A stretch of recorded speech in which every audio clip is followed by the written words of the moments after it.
Lecture du deuxième livre des rois. En ces jours-là, le général syrien Naaman, qui était lépreux, descendit jusqu'au Jourdain et s'y plongea 7 fois pour obéir à la parole d'Élisée, l'homme de Dieu. Alors sa chair redevint semblable à celle d'un petit enfant. Il était purifié.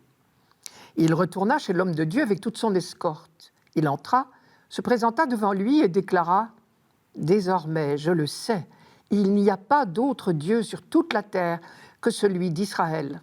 Je t'en prie, accepte un présent de ton serviteur. » Mais Élisée répondit « Par la vie du Seigneur que je sers, je n'accepterai rien. » Naaman le pressa d'accepter, mais il refusa.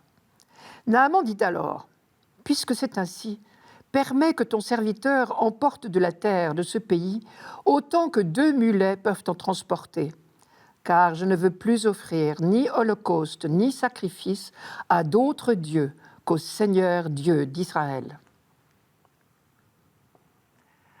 La lecture de ce dimanche commence au moment où le général Naaman, apparemment doux comme un mouton, se plonge dans l'eau du Jourdain sur l'ordre du prophète Élisée.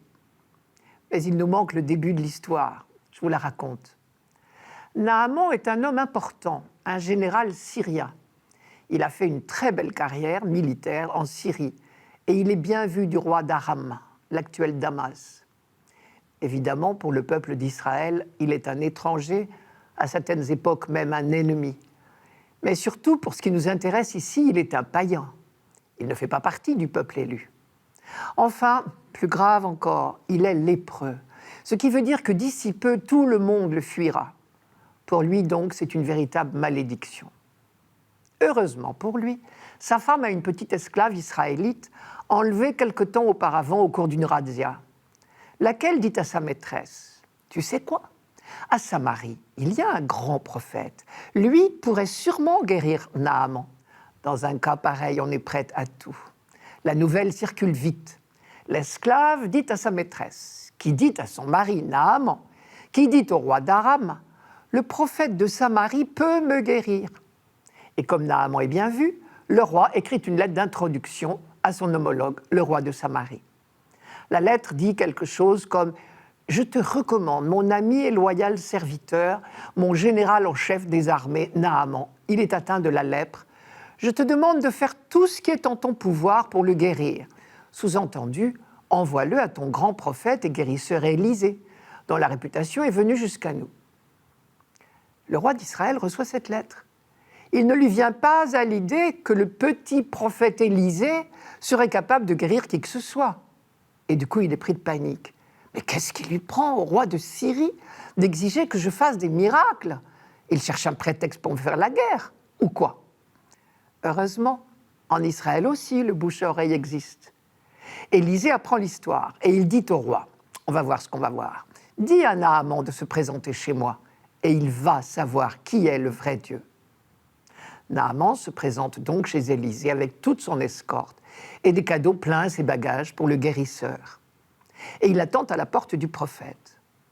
En fait, c'est un simple serviteur qui entrebâille la porte et se contente de lui dire « Mon maître te fait dire que tu dois aller te plonger 7 fois de suite dans l'eau du Jourdain et tu seras purifié. » De mauvais gré, Naaman obéit. Il se plonge 7 fois dans le Jourdain, comme on le lui a dit, et il est guéri. C'est tout simple à nos yeux et aux yeux de ses serviteurs. Mais pour un grand général d'une armée étrangère, c'est cette obéissance même qui n'est pas simple. La suite du texte le prouve. Voilà Naaman guéri. Il n'est pas un ingrat. Il retourne chez Élisée pour lui dire 2 choses. La première, c'est, je le sais désormais, il n'y a pas d'autre Dieu sur toute la terre d'Israël que celui d'Israël. Soit dit en passant, l'auteur de ce passage en profite pour donner une petite leçon à ses compatriotes. Quelque chose comme « Vous bénéficiez depuis des siècles de la protection du Dieu unique. Eh bien, dites-vous que les bontés de Dieu sont aussi pour les étrangers. Et puis, vous, que Dieu a choisi parmi tous, vous continuez pourtant à être tentés par l'idolâtrie. Eh bien, cet étranger, lui, a compris, bien plus vite que vous, d'où lui vient sa guérison. » La deuxième chose que Naaman dit à Élisée, c'est « Je vais te faire un cadeau pour te remercier. » Mais Élisée refuse énergiquement. On n'achète pas les dons de Dieu. Enfin, on se demande pourquoi Naaman souhaite emporter un peu de la terre d'Israël. Il justifie sa demande en disant « Je ne veux plus offrir ni holocauste ni sacrifice à d'autres dieux au Seigneur Dieu d'Israël. » Cela s'explique par le fait qu'à l'époque du prophète Élisée, la croyance largement répandue chez tous les peuples voisins d'Israël était que les divinités règnent sur des territoires. Pour pouvoir offrir des sacrifices aux dieux d'Israël, Naaman se croit donc obligé d'emporter de la terre sur laquelle règne ce Dieu. Cette histoire du général syrien Naaman inspire 3 remarques. Premièrement, Naaman n'a même pas rencontré le prophète, car ce n'est pas le prophète qui guérit, c'est Dieu.